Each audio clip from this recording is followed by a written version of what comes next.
Putin's war has triggered an exodus out of Russia, but the escape options are shrinking. CNN: How to Label Russia. Google searches for this term in Russia hit a 10-year high inside the country within a week of the invasion of Ukraine on February 24th.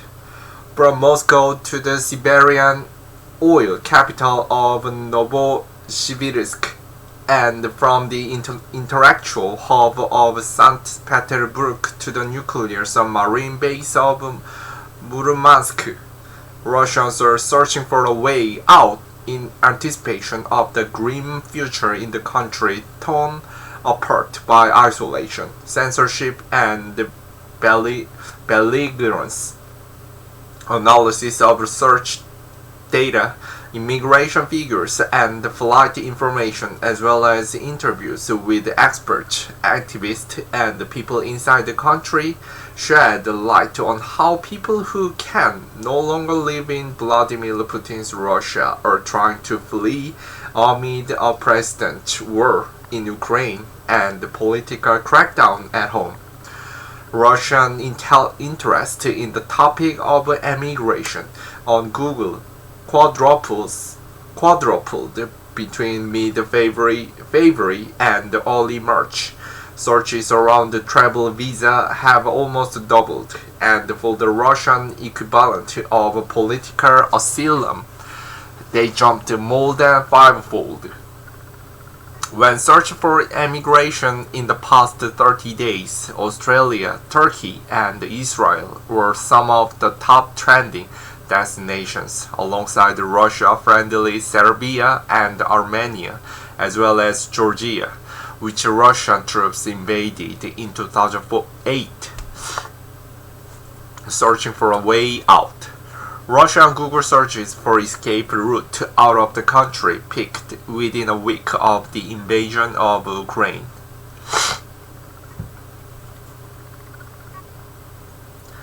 It's hard to establish exactly how many Russians have actually left the country, or indeed would be able to do so. Financial constraint, skyrocketing travel prices, and limited availability of exit route after a cascade of flight suspensions risk ensnaring those who have had enough of Putin's Russia. On February 24th, everything changed. Our lives were divided into a before and after, said Veronica, a 26-year-old digital marketer who lived in Moscow. She gave a pseudonym to protect her identity. She didn't want to make a rushed decision as she watched her friend and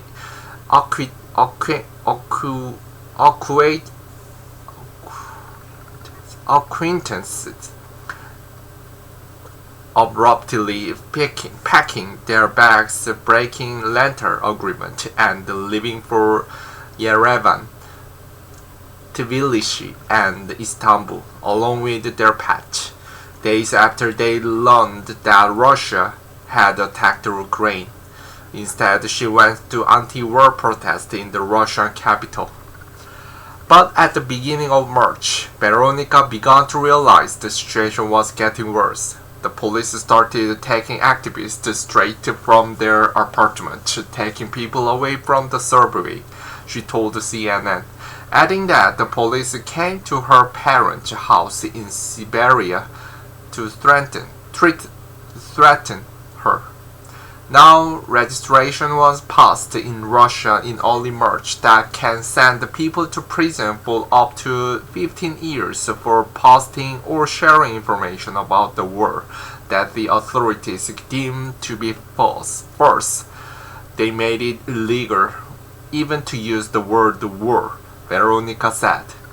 The last straw for her, however, was the reaction of the wider Russian population, who she thinks largely believed the TV propaganda.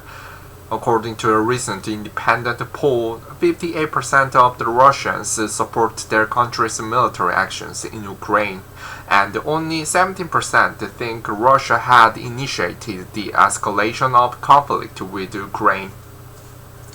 I was screaming that it was time for us to protest, to go to rallies, to write a complaint to deputies. Instead, people went shopping on IKEA's last business day, Veronica said. I don't want to live with people like that. They broke my heart. Veronica and her partner started a desperate quest to leave Russia. It doesn't matter where we go. We just want to escape, she told CNN. An anti-war protester holds a placard during the rally in front of the former Russian embassy in Tbilisi on March 12. In a recent speech, Putin cast Russians who do not support him as traitors and defined their departure as the necessary self-purification of society that will only strengthen our country. Any people and even more so the Russian people will always be able to distinguish true patriot from scum and traitors, and simply spit them out like a nut that accidentally flew into their mouth. Spit them out on the pavement, the Russian president said. Yet the exodus from Russia of activists, human rights defenders, and political leaders is a large and noticeable trend, according to Igor Croker, director of the Free Russia Foundation in Georgia. The country is occupied by the dictator. Independent media are destroyed. Social networks such as Facebook and Instagram are blocked. They are new repressions against the activists, he told CNN, attesting that those who stay are now under threat. One-way ticket. Political persecution is only one of the reasons why some Russians are trying to escape. In addition, some families don't believe the situation inside the country will improve.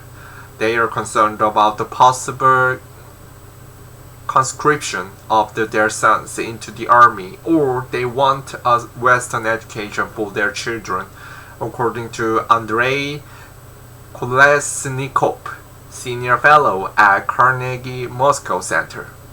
Nikolai, who is being identified with the alternative name for his protection, is only 16 years old.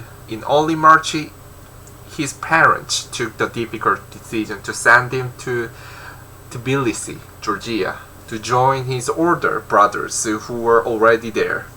They want him to apply for political asylum in Europe later.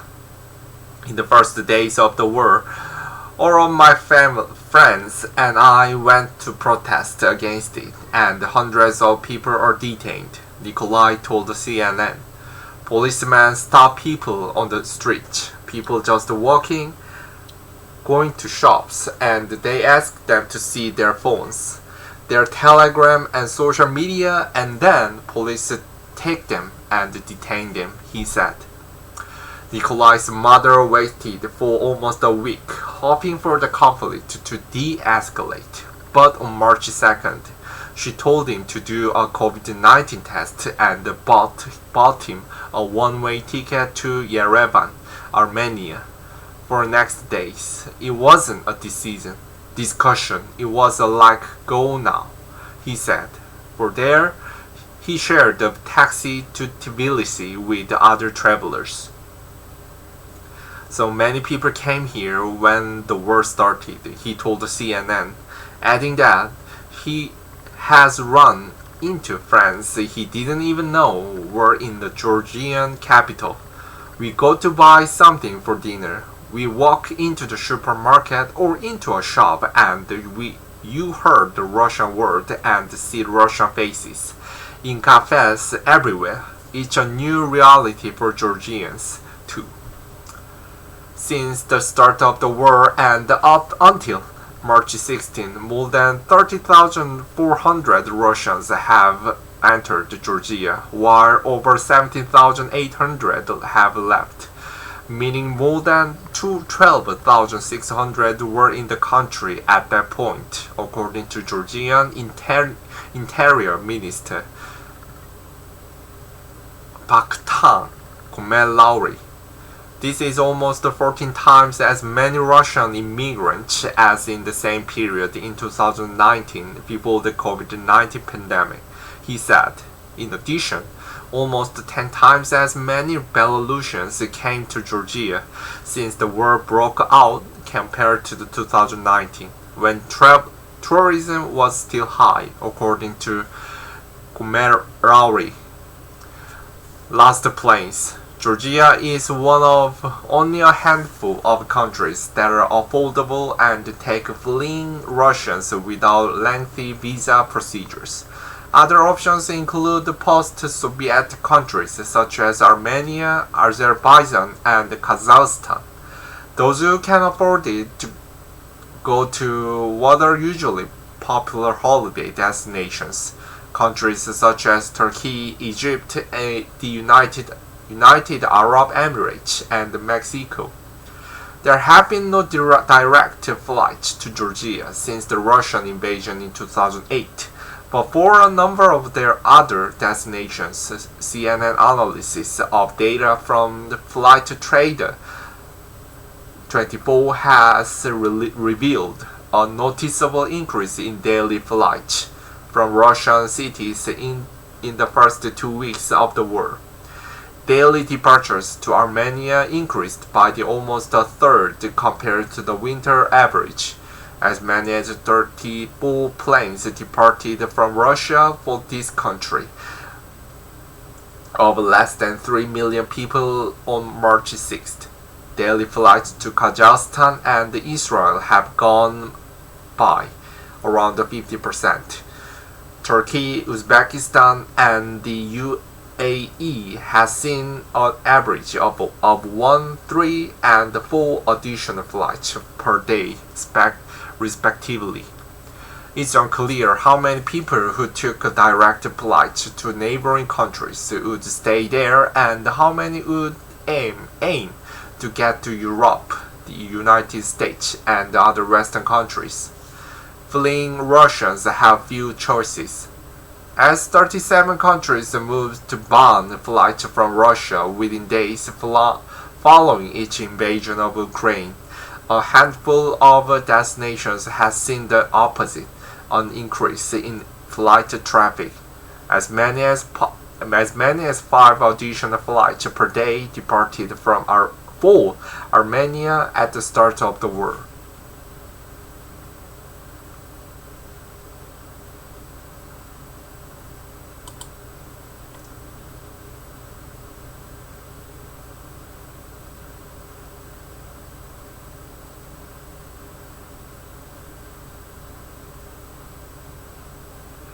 Those who were swift enough and had the Chacon visas that made it possible jumped into the lost planes going to the European Union in the first days of the war. Flight Trader 24 data shows the increase in flights to several European countries including Cyprus, Spain, Finland, and Hungary in the days before the airspace was closed. But the options were quickly thinning down, with many of those routes that are still open unable to operate due to carriers' sanctions-related inability to secure insurance or airplane leases. Among others, airlines in two important potential destinations for Russians, Kazakh airline Air Astana and Turkish Airlines suspended all operations with Russia in mid-March. In the winter months before the war, over 210 airlines operated in Russia internationally, but by early March That number had dropped to just under 90, according to Flight Trade 24 data. Flight operators fly to no more than a third of foreign airports that are previously connected to Russia, the early March data shows. Almost impossible to leave. Veronica said she and her partner have already spent 260,000 rubles, around $2,500, on tickets for flights that have been cancelled and not refunded yet. First, we bought the plane tickets to Yerevan for March 5th with the Russian company S7, but it was cancelled. Then we bought the tickets to Yerevan with the Russian airline Aeroflot for March 8th, but that flight was also cancelled. After that, we bought from the Turkish airline Pegasus a plane in Istanbul for April 1st, and today we found out that it too was cancelled, she told CNN. Attempts at crossing land borders were also problematic, since Russia prohibited its citizens from leaving the country by land in 2020, officially due to the coronavirus pandemic, with only a handful of exceptions. Now it is almost impossible to leave the country, Veronica said. If there are plane tickets, they are too expensive for us. We are very scared. Police officers detained a man holding a placard reading "No to War" during the demonstration against Russian military action in Ukraine in Manezhlaya Square, central Moscow on March 13. Arshak Makichian and Apollinaria Oleynikova, a married couple who are activists living in Moscow, also found it difficult to leave. They told CNN people are massively buying tickets to Armenia. Tickets now cost 5 times more than before the invasion. For many people, this is not affordable. Oleynikova continued, there are some options to leave by bus and train. Now it is super difficult to get a visa. You need to have a vaccine, but here we can only be vaccinated with the Russian vaccine. We cannot buy currency. So that's why there are major difficulties. Russia's Sputnik V COVID-19 vaccine is being widely used in multiple countries and has been administered to millions of people worldwide. But the shot has not yet been approved by the World Health Organization. This makes travel to numerous EU countries and the US even more challenging for those who have had it. Exodus of skilled workers causing brain drain in Russia. As the escape from Russia is becoming an even more costly endeavor, it's evident that it's mostly the young, well-educated and well-paid who can afford to leave. For Russia, that's largely the tech class. Some international IT companies have been relocating employees in the months preceding the invasion of Ukraine, already anticipating reputational and financial damage. Most IT workers, especially freelancers, have the advantage of being able to work remotely, only requiring a bank account and work permit. Within days of invasion, multiple social media groups sprung up where colleagues or dissidents from Russia and Belarus shared information on possible escape route. Just one of the dozens of the groups dedicated to relocation has reached over 100,000 subscribers, with almost half of them online daily.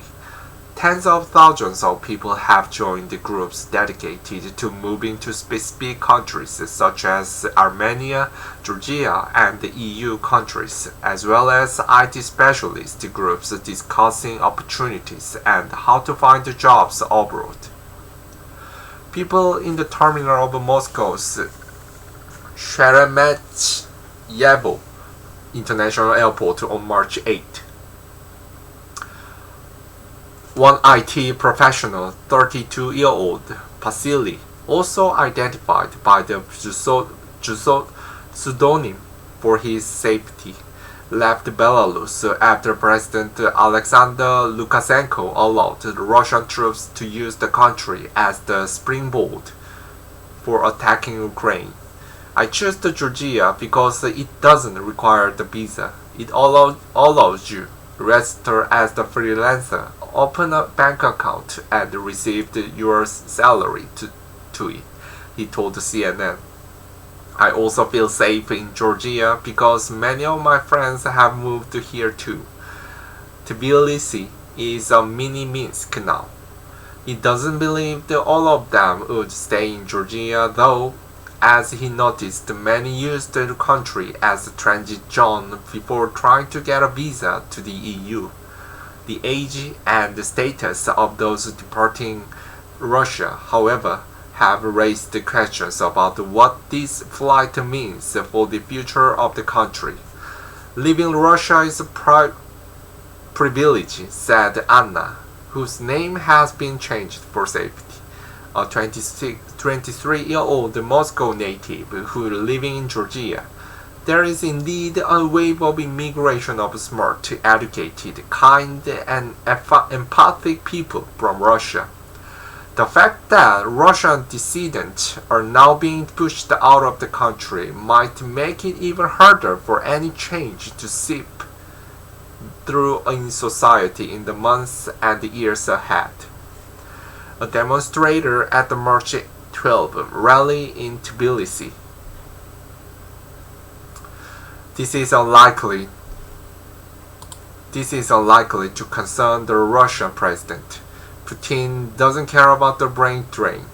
He cares about his regime only, said Croker at the Free Russia Foundation in Georgia.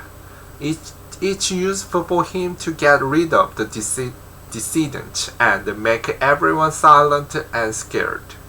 Putin, doesn't understand that people who are living right now are the best people for Russia, added Oleynikova, who is 18 years old and also trying to leave her native country.